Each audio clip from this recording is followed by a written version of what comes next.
Hello tout le monde, j'espère que vous allez bien. Ça y est, on est déjà en février et qui dit février dit fête des amoureux. Alors cette semaine, je vous apprends à faire des macarons à la vanille en forme de cœur pour épater votre moitié le jour de la Saint-Valentin. Et je vous laisse tout de suite avec la vidéo. Alors je commence tout d'abord par préparer ma garniture à la vanille car elle a besoin de reposer quelques temps au frais avant qu'on puisse l'utiliser. Pour la réaliser, nous aurons besoin de 150 g de crème liquide, 225 g de chocolat blanc grossièrement haché, et un peu de vanille en poudre. Alors dans une casserole, je mets la crème et la vanille en poudre et je mets le tout à chauffer. Pendant ce temps, je place mes morceaux de chocolat blanc dans un cul de poule et quand la crème bout, je la verse par-dessus mon chocolat blanc et je fouette pour incorporer le tout. Je passe un petit coup de mixeur plongeant dans ma ganache pour la lisser et m'assurer qu'il ne reste plus aucun morceau de chocolat. Et je la réserve ensuite au frigo jusqu'à ce qu'elle soit complètement froide. Il est maintenant temps de s'attaquer aux coques de macarons et pour cela on va utiliser 150 g de poudre d'amande, 150 g de sucre glace, 50 g de blanc pour la meringue italienne, encore 50 g de blanc d'œuf qu'on incorporera plus tard, 150 g de sucre et 50 g d'eau.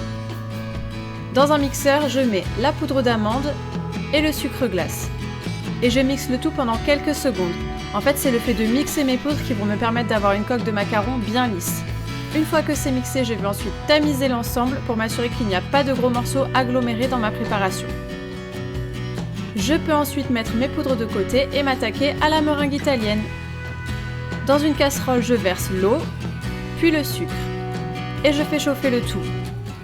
Dans la cuve de mon batteur, je verse les premiers 50 g de blanc et je vais les fouetter énergiquement pendant quelques secondes pour commencer à faire mousser le mélange. Quand le sirop de sucre commence à bouillir, je mets mon batteur en marche et je commence à faire monter mes blancs. Attention, les blancs ne doivent pas être trop montés, sinon ils risquent de grainer.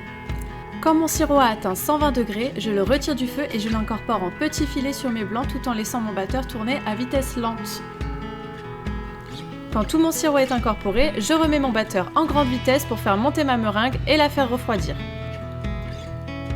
Quand ma meringue est froide, je viens lui ajouter quelques gouttes de colorant rouge pour obtenir un joli rose et je refais tourner quelques instants pour bien incorporer la couleur.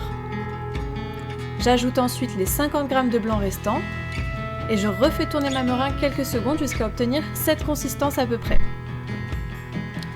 Je peux ensuite commencer mon mélange et je commence par déposer un peu de meringue dans mes poudres et je remue énergiquement pour détendre ma préparation. Puis je vais ensuite rajouter mon reste de meringue petit à petit en l'incorporant à ma pâte avec une spatule. Alors c'est pas très grave si les blancs d'œufs se cassent lors de cette étape car le but des macarons en fait c'est de faire retomber la pâte. Quand toute la meringue est incorporée, je termine en macaronnant ma pâte à l'aide d'une corne, mais une spatule fera aussi bien l'affaire. Alors en fait, macaronner c'est simplement mélanger énergiquement pour faire retomber mon appareil jusqu'à ce qu'il devienne bien brillant et qu'il commence à s'étaler tout seul. Je mets ensuite mon appareil dans une poche à douille et je vais maintenant pocher mes cœurs. Alors pour qu'ils soient tous réguliers, je vous conseille de mettre un patron sous votre feuille de cuisson, ça sera beaucoup plus simple. Alors je vous ai mis le lien pour télécharger le mien en barre d'infos si ça vous intéresse. Pour pocher les cœurs, j'appuie un peu plus sur ma poche pour créer les arrondis et je diminue la pression en descendant pour former la pointe. J'enfourne ensuite mes coques dans un four préchauffé à 140 degrés pendant environ 16 minutes et je les tourne à mi-cuisson pour avoir une cuisson bien homogène. Alors normalement au bout de 6 minutes, vos collerettes devraient déjà apparaître. Quand ma ganache est bien froide, je la transvase dans la cuve de mon batteur et je la monte au fouet jusqu'à ce qu'elle ait une consistance mousseuse.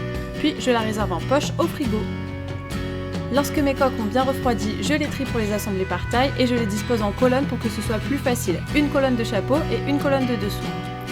Je vais ensuite pocher ma ganache sur l'ensemble de mes dessous en faisant bien attention de ne pas trop en mettre pour éviter à la garniture de déborder quand je refermerai mes macarons.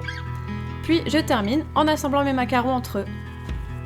Et voilà, mes macarons vanille de la Saint-Valentin sont terminés. Vous ne trouvez pas que c'est une jolie façon de gâter votre moitié ? J'espère que cette recette vous a plu, n'hésitez pas à me le dire en me laissant un petit pouce bleu et surtout en vous abonnant à ma chaîne. Et pensez aussi à cliquer sur la petite cloche pour être averti des prochaines vidéos. Comme d'habitude, je vous mets la recette en barre d'infos et vous trouverez des tas d'explications supplémentaires sur mon blog pour réussir vos macarons à la perfection. Il ne me reste plus qu'à vous dire à la semaine prochaine. Bye bye!